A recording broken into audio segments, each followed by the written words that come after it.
jepitnya Mas. Ahmadiyah Mutlaqafi.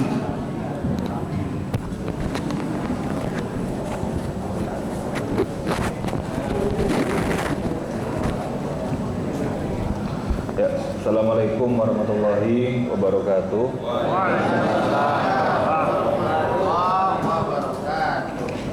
Kitab Fiqhul Islami kayaknya nggak ada yang punya ya? Ada? Terjemahannya ada nggak? Susah kan?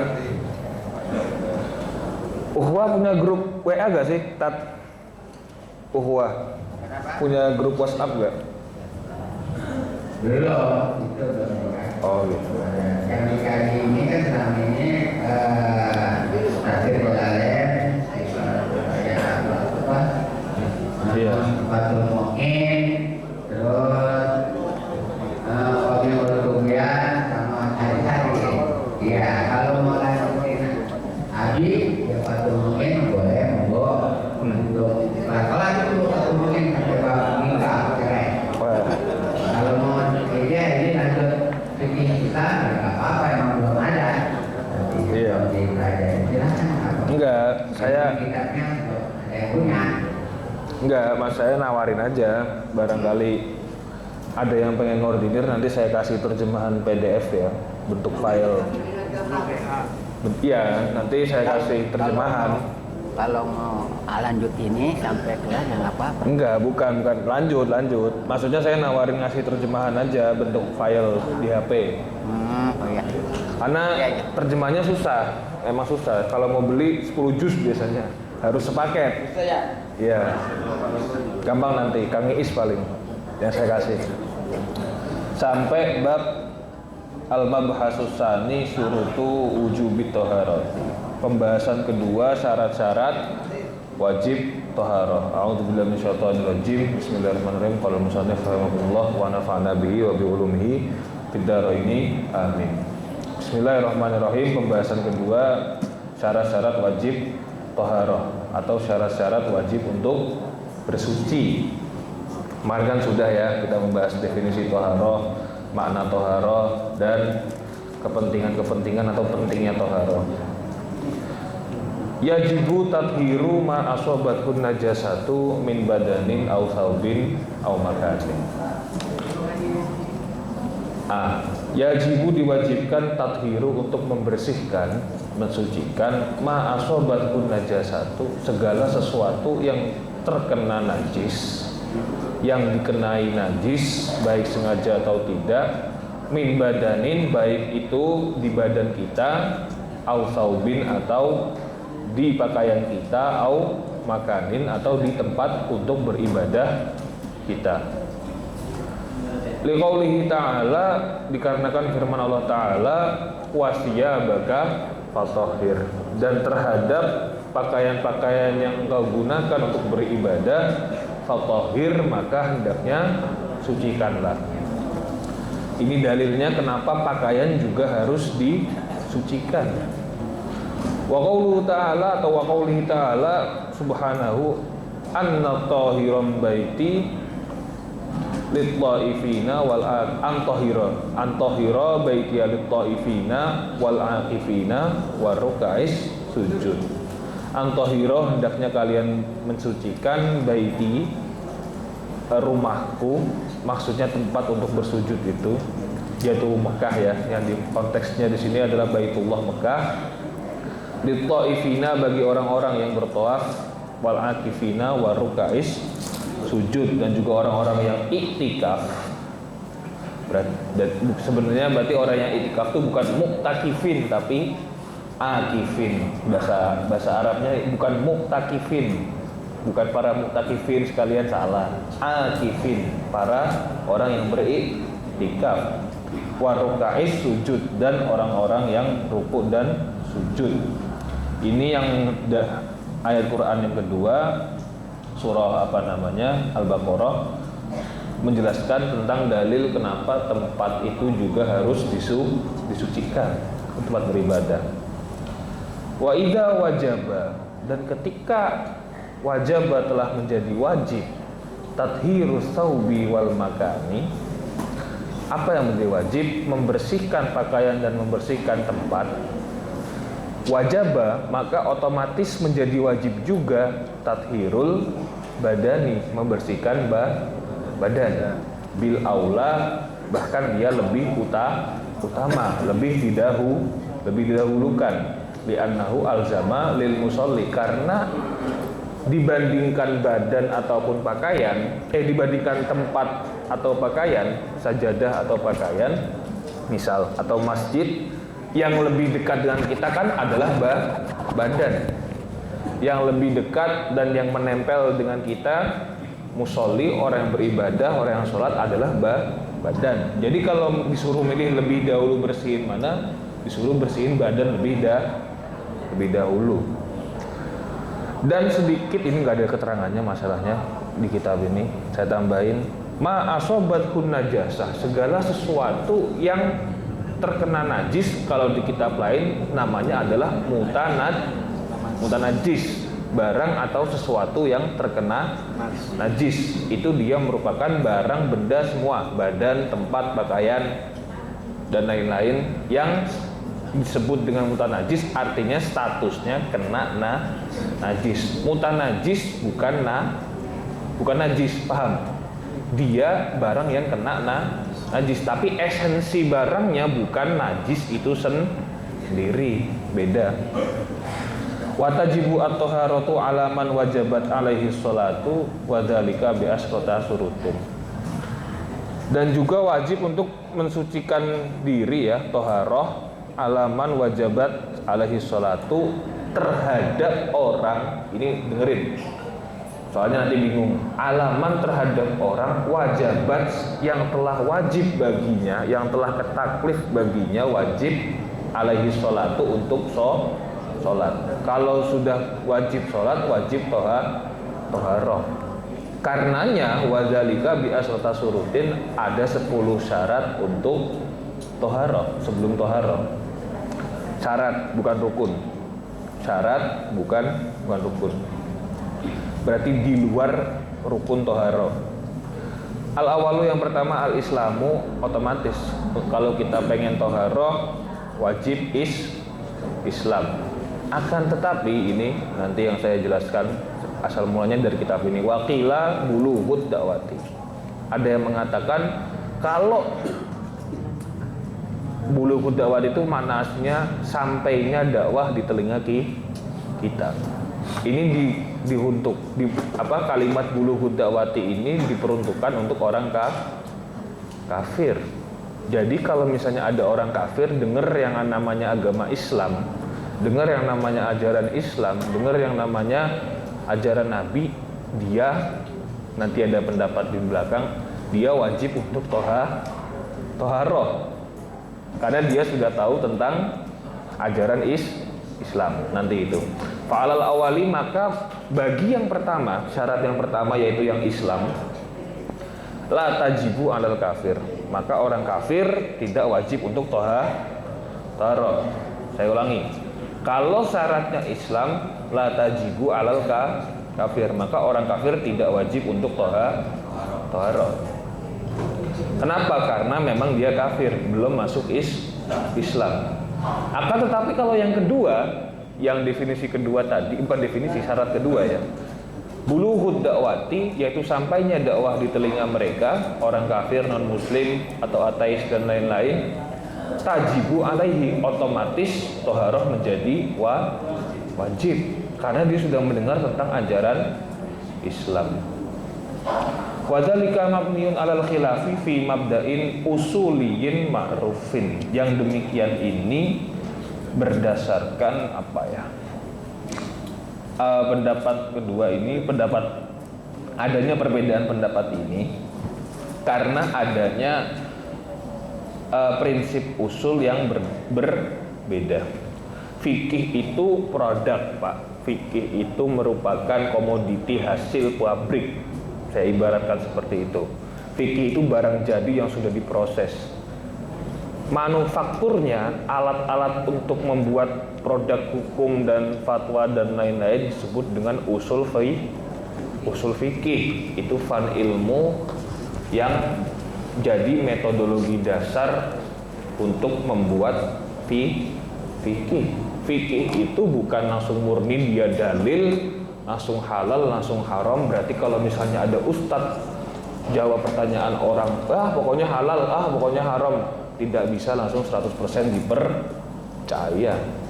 Jangan langsung dipercaya. Karena fikih itu produk jadi buatan manusia, walaupun memang berdasarkan dalil. Dia berdasarkan dalil, tapi dia bukan dalil itu sendiri. Pahami? Untuk membuat fikih atau untuk membuat hukum, fatwa dan lain-lain butuh yang namanya usul fikih. Nah, itu nanti kenapa hukum yang kadang-kadang sampai yang dengar cuma sebatas halal haram bisa menjabar luas menjadi mubah atau makruh dan lain-lain. Wa huwa mukhatabatul kufari bi furu'i syariah. Yang dimaksud prinsip usul ini adalah orang kafir itu diperintahkan, dikhitabkan oleh Allah untuk menjalani furu'us syariah, ibadah-ibadah cabang. Furu'us syariah itu maksudnya apa? Usul syariah otomatis asal atau asli dari syariat adalah syahadat, gampang ya, rukun iman. Tapi kalau furu'us syariah adalah rukun Islam, ibadahnya, bukan yang berhubungan dengan tauhid. Fa'indal jumhuri, maka menurut jumhurul ulama, saya tegaskan, al-jumhur itu merupakan pendapat dari beberapa ulama paling top, tidak hanya di masanya saja, tapi di seluruh mazhab. Jadi 4 ulama mazhab, dan mazhab itu ada 13 sebenarnya, bukan 4 doang. Pokoknya ulama-ulama top di masanya dan di kurunnya dan lain-lain itu bersepakat. Al-kufaru mukhatabuna bi furu'il ibadah ay annahum mu'akhaduna biha fil akhirati mu'akhadatan idhofiyatan ala tarkil iman. Bahwasanya orang kafir itu diperintahkan oleh Allah kena khitab, bahasanya kalau saya ngertiin. Kena khitab itu kena perintah. Kena apa? Kena sasaran dari Al-Qur'an. Khitabullah adalah Al-Qur'an. Khitab itu pembicaraan ya sebenarnya artinya. Mukhatabah, khitobah, khotbah, bicara, dari asal kata bicara. Mukhatab artinya orang yang dibicarakan atau lawan bicara. Tapi beda kalau di dalam fikih, khitab itu adalah perintah, mukhatab. Jadi orang yang telah diperintah, kena perintah bifuru'il ibadah, bahwasanya mereka ini harus mengerjakan ibadah-ibadah orang Islam. Ai annahum mu'akhazuna. Maksudnya apa sih kok mereka kena khitab? Maksudnya mereka akan dihukum mu'akhazuna biha, disebabkan karena furu'ul ibadah tadi, meninggalkan ibadah tadi, fil akhirah, di akhirat nanti mu'akhadatan idhofiyatan ala tarkil iman, dapat hukuman bonus karena meninggalkan iman. Ini yang pernah ngaji tafsir mungkin paham, saya sering jelasin. Fahum yastahikuna iqobaini, maka mereka ini berhak untuk mendapatkan 2 jenis siksaan. Nih, siksa primer, siksa sekunder. Iqoban ala tarkil iman. Siksa yang pertama adalah siksa karena mereka kafir. Apa? Paham ya siksa yang ini apa? Siksa dikarenakan meninggalkan iman, tidak mau beriman. Ini merupakan siksa kekal di neraka selama-lamanya. Ini azab yang pasti, paten. Kalau sudah masalah kafir, syirik, pasti siksanya adalah neraka selama-lamanya. Yang kedua, wa iqoban ala tarkil furu'id diniyah, yaitu siksa dikarenakan meninggalkan kewajiban ibadah di dunia. Kalau misal orang muslim disiksa, nanti siksa ini yang siksa jenis apa? Yaitu siksa jenis yang kedua. Ini siksa sekunder, siksa bonus sebenarnya. Yang paling harus kita hindari adalah yang pertama. Jadi siksa-siksa dikarenakan dosa-dosa kecil, dosa-dosa besar, dosa meninggalkan ibadah, itu siksa yang kedua. Maksudnya gini, saya ibaratkan gini. Misal ada orang kafir masuk neraka atau dia disiksa ya. tanpa misalnya ini menyangkut orang kafir yang sangat baik ya kan, dermawan dan lain-lain. Nah, dia itu kalau nanti masuk neraka, walaupun sebaik apapun, sebajik apapun, nanti tetap dapat siksaan neraka yang abadi. Ini merupakan keadilan Allah yang berasal dari siksaan karena dia kafir. Entah itu nanti dia bentuk siksaannya bagaimana, saya wallahu alam. Akan tetapi kalau dia misalnya meninggalkan sholat, maksudnya karena dia juga nanti dia juga akan kena siksaan meninggalkan sholat, ibadah dan lain-lain. Apa di hadis, di fikih, dia banyak lagi kitab-kitab lain, masing-masing jenis siksaan karena pelanggaran ibadah atau pelanggaran dosa kan beda-beda kan siksanya. Metodenya siksaan beda-beda, lamanya juga beda-beda. Nah, itu yang dimaksud dengan siksa kedua.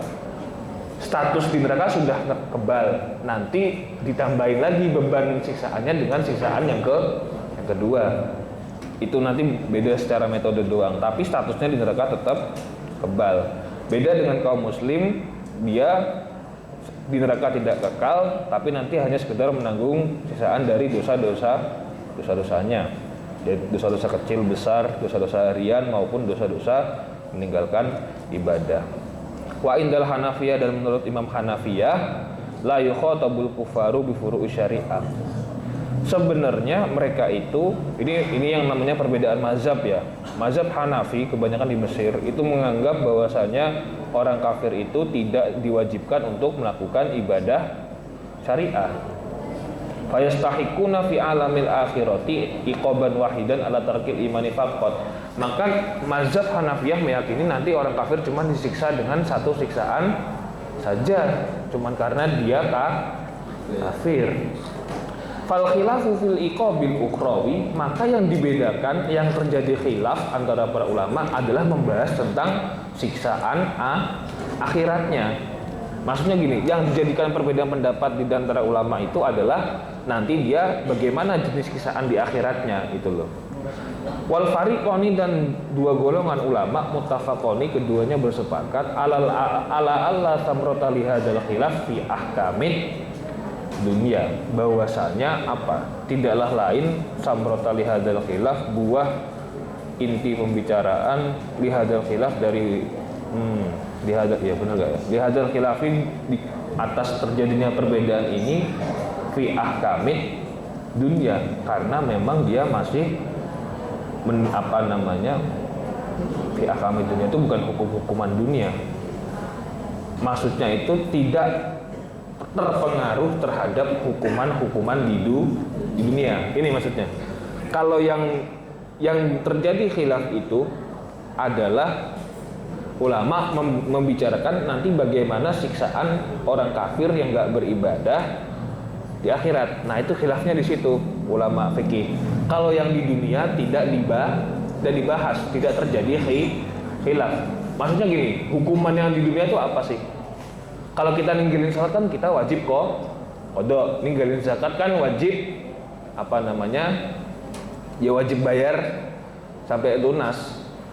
Nah, ninggalin puasa kan juga wajib qada atau membayar fitrah. Kaum kafir, orang kafir tidak wajib untuk membayar itu semua, baik melakukan ibadahnya ataupun melaksanakan hukuman atas pelanggarannya. Yang dibahas oleh ulama-ulama itu adalah di akhirat. Fala yasihu, karena demikian tidaklah sah adaul ibadah, pelaksanaan ibadah minal kufari, dari orang kafir, madamu kufaran, selama dia masih kafir.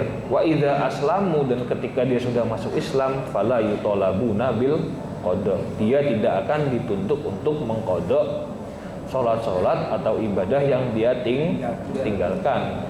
Gampang. Gini, ini sebenarnya selain karena masalah siksaan yang beda, kenapa kok orang kafir bisa dikhitab atau bisa diperintahkan atau bisa dikenai status wajib toharoh atau wajib beribadah? Bukan lain karena alasannya di dalam ilmu metodologi syariat, saya ulangi ya, sering saya bahas. Di dalam metodologi syariat Islam, manhaj syariat Islam, orang non-muslim, kafir samawi, Nasrani, Yahudi, dia itu terkena khitab kewajiban untuk masuk Islam. Wajib, saya ulangi, wajib. Kita nggak usah bahas mari kita dakwah sama orang Nasrani atau sama orang Yahudi, nggak usah gitu lagi. Sebenarnya dari ajaran asli Injil atau Taurat sudah ada perintah untuk mengikuti Nabi Muhammad. Ada itu, pasti ada. Cuman entah itu disembunyikan atau tidak diajarkan atau tidak dibukukan. Kalau mau tahu mungkin Injil lama ya. Sekarang kan Injilnya baru semua. Injil lama itu masih asli perintahnya. Ada itu. Injil lama malah masih original, bagus itu. Karena memang syariat Islam, syariatnya Allah bukan syariat Islam. Syariat Allah itu selalu berubah setiap nabinya berubah. Ketika nabi pergantian, kita mulai dari kitab Zabur, Daud sampai nanti Quran. Ketika umatnya Nabi Daud itu menerima kitab Zabur, ada perintah yang akan menjelaskan tentang datangnya Nabi Musa. Maksudnya penerima kitab suci selanjutnya. Otomatis Nabi Musa diutus, seluruh isi kitab Zabur ini dengarkan, syariatnya Nabi Daud gugur, gak bisa digunakan, tidak berlaku, tidak dianggap oleh Allah. Ini merupakan hukum asal atau dasar dari syariat Allah. Begitu ganti Nabi, bawa kitab suci baru, otomatis umat sebelumnya syariatnya gugur, harus mengikuti syariat Nabi yang baru. Tidak lain karena sudah ada perintah dan peringatan di kitab sebelumnya. Begitu pula Nabi Musa ketika Nabi Isa diutus, sebenarnya bangsa Yahudi, Israel dan lain-lain, 12 suku Bani Israel harusnya mengikuti atau masuk agama Nasrani karena ajaran Nabi Musa sudah gugur. Tapi karena Bani Israel pinter, yang dihapus, yang digugurkan cuman sholat 50 rakaat. 50 waktu. Pernah lihat orang Yahudi sholat 50 waktu? Gak pernah kan? Mereka cuma ngapus yang enak-enak doang. Karenanya begitu juga umat Nasrani, sudah ada peringatan di setiap kitab. Tapi tentang Nabi Muhammad, tentang turunnya Al-Quran, tentang hari kiamat ada. Cuman mereka tidak mau untuk mengikuti syariatnya Nabi Muhammad, tidak mau masuk Islam. Seperti itu saja, sebenarnya simpel. Masalahnya selain karena syariat mereka gugur, mereka itu sudah kena kewajiban untuk masuk Islam. Karena syariat mereka tidak berlaku, otomatis mereka harus mengikuti syariat yang baru. Itulah alasan dibalik kenapa orang kafir itu kafir samawi ya. Saya nggak bisa ngomong kalau saya nggak punya dalil untuk orang Buddha, orang Hindu ataupun Konghucu dan lain-lain atau aliran kepercayaan. Yang paling jelas adalah yang dua itu dulu, yang umat-umat Nabi terdahulu. Sebenarnya kita nggak usah ngeremahin mereka, kita nggak usah debat mereka, kita nggak usah dakwahin mereka. Mereka itu sudah kena kewajiban dari ajaran agama mereka sendiri yang sebelumnya untuk masuk Islam. Udah titik gitu, sampai hari kiamat mereka punya kewajiban untuk itu. Jadi nggak usah repot-repot menyadarkan hati orang Nasrani dan Yahudi. Tapi nggak masalah kalau sekedar ngajak, nggak masalah. Tapi nggak usah jadi ambisi juga. Mereka sudah ada ketentuan yang ngatur. Itu. Ingat syariat syariat yang lama pasti digantikan oleh syariat yang baru seluruhnya. Makanya kenapa kok umat Islam tuh atau ulama fikih itu agak kereng ya atau agak galak kalau dalam masalah perayaan ibadah agama lain, terutama Nasrani Yahudi? Ya karena syariatnya itu tidak berlaku, bukan masalah agamanya kafir, bukan. Segala hukum yang ada di kitab Injil atau kitab Taurat itu tidak berlaku. Semuanya telah dinasah atau diganti, direvisi oleh hukum yang ada di Al-Quran. Tapi ya itu kan tergantung hati nurani masing-masing mau menerima atau tidak. Nah, kemudian selanjutnya juga menarik, wa idza aslama al-murtadu. Ketika orang yang murtad dari Islam telah masuk Islam kembali, ini biasanya orang pasti bilang dia wajib qada. Lam yalzimhu, tidak wajib qada. Lam yalzimhu qadaun, maka orang yang murtad kemudian masuk Islam kembali tidak wajib qada. Ma fatahu minas sholawati, tidak wajib untuk mengqada sholat-sholat yang dia tinggalkan. Fi raddatihi, ketika dia memasuki masa murtad. Ketika dia murtad, dia kan pasti ninggalin sholat. Anggap saja murtadnya 40 hari ya kan, lagi ritual di gunung. Indal jumhuri, menurut jumhurul ulama. Kita biasanya dikasih tahu kalau orang murtad itu disuruh ngodok sholat. Padahal ada pendapat yang lebih kuat bahwasanya orang murtad itu tidak wajib untuk mengkodok sholat. Kaget gak? Kaget. Tapi wa alaihil qada'u inda Syafi'iyah. Menurut mazhab Syafi'i tetap wajib qada itu. Nah, pertanyaannya nanti seperti ini. Jumhurul ulama sama mazhab Syafi'i itu lebih tinggi mana atau lebih sahih mana? Kita tahu nggak kira-kira? Ini nanti yang akan menggoncang kita sebagai penganut mazhab di sini, Bu, pentingnya. Kalau kita umat ikut-ikutan, pasti kita akan milih pendapat yang pertama, jumhurul ulama. Benar sih, emang jumhurul ulama itu ulama paling top. Sudah kesepakatan antara para ulama di dunia di masanya. Jumhurul ulama itu artinya mayoritas ya, pendapat mayoritas. Tapi masalahnya kan dari lintas mazhab.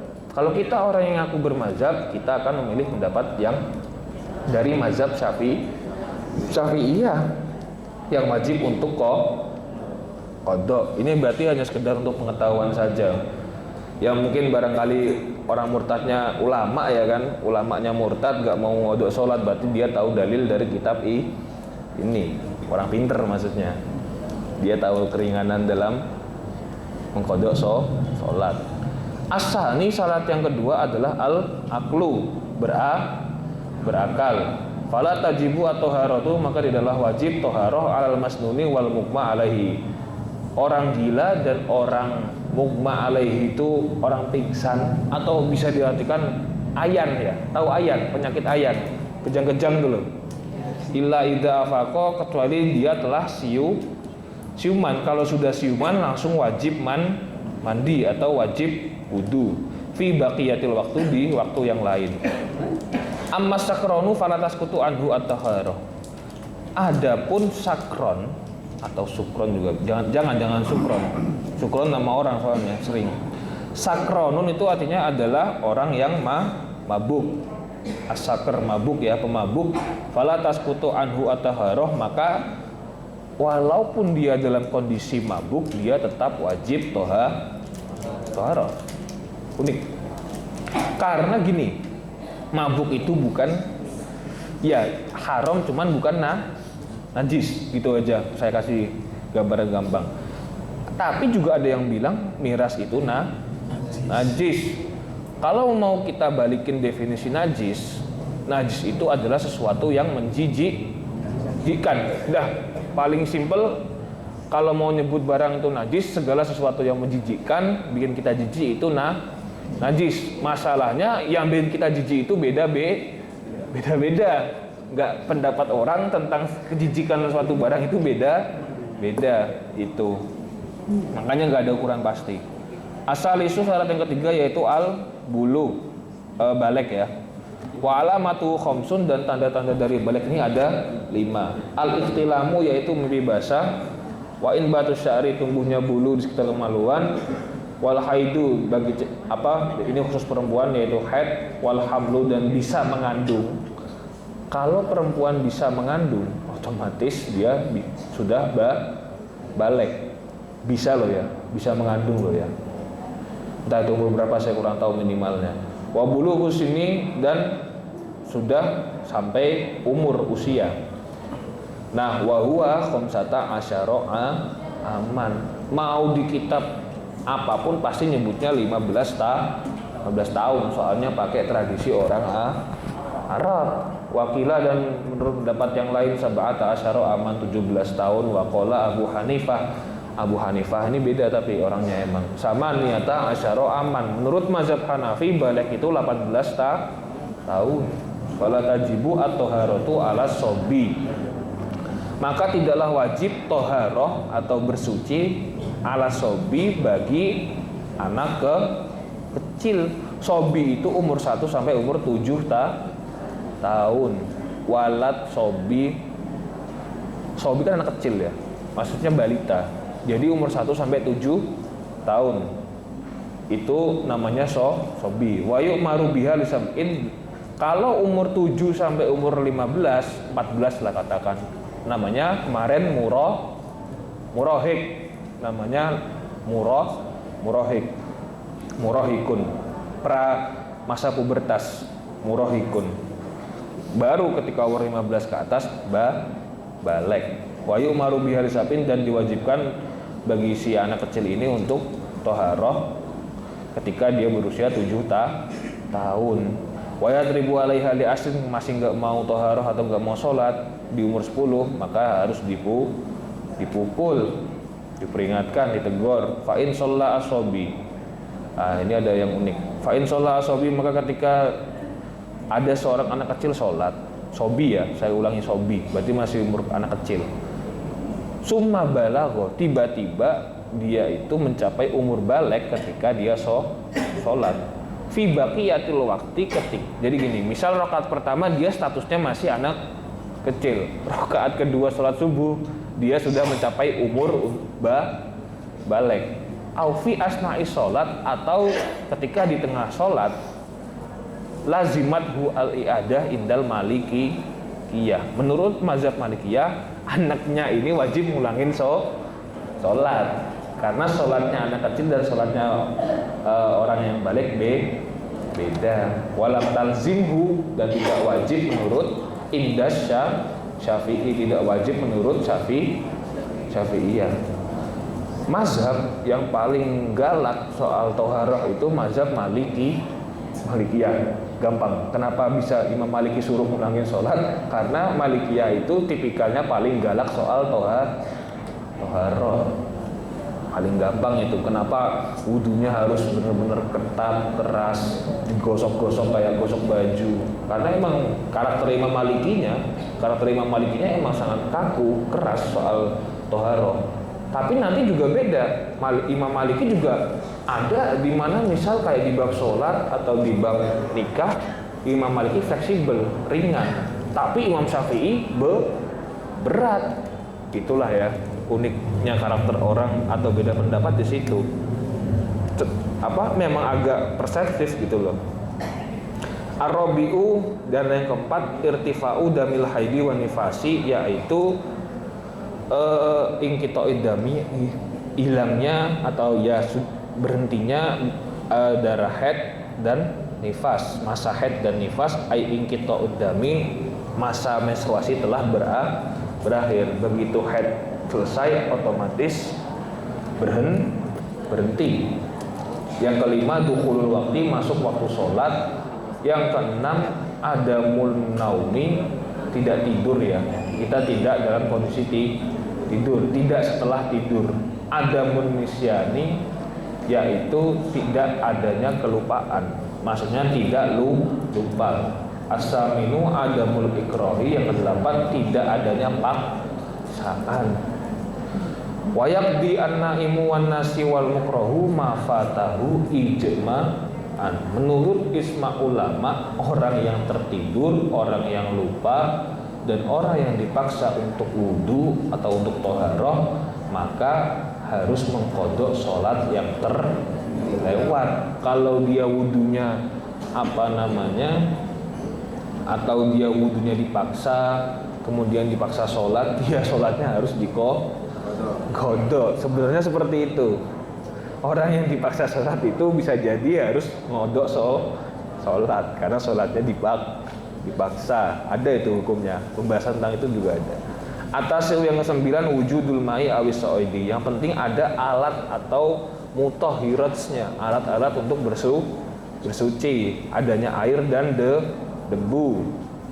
Faman ada muhaqila, barang siapa yang keluputan atau tidak menemukan keduanya, dikatakan yusolli faqidat tuhuraini wa yaqdi. Kalau memang nggak ada air dan nggak ada debu, langsung aja sholat Pak. Tapi habis itu ngodok, sholatnya dikodok. Karena memang nggak ada air, nggak ada debu. Gak usah tayamum juga, emang nggak ada debu. Wa fi qaulin la yuqda. Dan juga dalam satu qaul yang lain tidak usah mengkodok sholatnya, berarti kayak statusnya kayak sholat darurat. Wakila la yusolli, tapi ada yang bilang gak usah sholat. Wa alaihi al qada, tapi wajib kodok, bebas sebenarnya. Milih sholat ngodok atau gak usah kodok, atau milih gak usah sholat sekalian tapi harus ngodok. Nanti ada penjelasannya. Yang terakhir, al qudratu alal fi'li bi qudratil imkan. Yang penting kita harus mampu atau tahu batasan, tahu kemampuan kita sendiri alal fi'li untuk mengerjakan hal tersebut bi qudratil imkan. Hal tersebut maksudnya ibadah taharah bi qudratil imkan, sesuai dengan kemampuan dan sesuai dengan kondisi. Gini misal, kalau misalnya sampai ketemu orang yang kaku atau pemula atau ekstremis dalam menerapkan hukum fikih, saya kasih contoh paling gampang. Di kantor kan ada kan suatu keran yang dipakai buat minum, ya enggak? Keran yang khusus buat air minum. Kemudian ada orang kaku nih, saya ngebujunya orang kaku aja. Orang kaku ngotot ini bisa dibuat wudu, padahal maslahatnya buat air minum. Itu namanya dia sudah melebihi syarat ketentuan yang ke-10 tadi. Dia sudah melewati batas, melewati kemampuannya, bahkan berbuat zalim kepada orang lain. Maksudnya gini, ibadah itu memang wajib, cuman nggak usah selebay itu juga, nggak usah senekat itu juga, nggak usah sefanatik itu juga gitu loh. Malahan kalau misalnya dia tetap ngotot, tetap wudu dari keran yang sudah ditentukan untuk air minum tadi, dosa besar, mencuri hak orang lain. Sholatnya sah, uniknya di situ. Sholatnya sah tapi hukumnya haram. Gini, sholat itu tidak hanya sah saja Pak. Sholat itu ada yang halal, haram, makruh, mubah dan lain-lain. Sholatnya sah tapi sholatnya itu sholat yang diharamkan. Sah itu karena memang sudah menemui rukun syarat, tapi karena tadi dia wudu dengan air yang haram, maka otomatis sholatnya juga haram. Gampang itu. Itu tadi, makanya sebisa aja gitu loh. Gak nemu air ya tayamum, gak nemu debu atau misalnya kita ada agak alergi gitu kayak debu, ya udah sholat aja, nggak usah dibikin susah gitu loh. Ibadah itu sebenarnya nggak usah dibikin susah aja, simple aja. Itu gak usah melebih-lebihi dan lain-lain, tidak usah menambah-nambahkan ketentuan atau apa. Banyak sih mungkin contohnya, cuma saya kasih contoh itu saja. Mungkin sekian, terima kasih, kurang lebihnya saya mohon maaf. Assalamualaikum warahmatullahi wabarakatuh.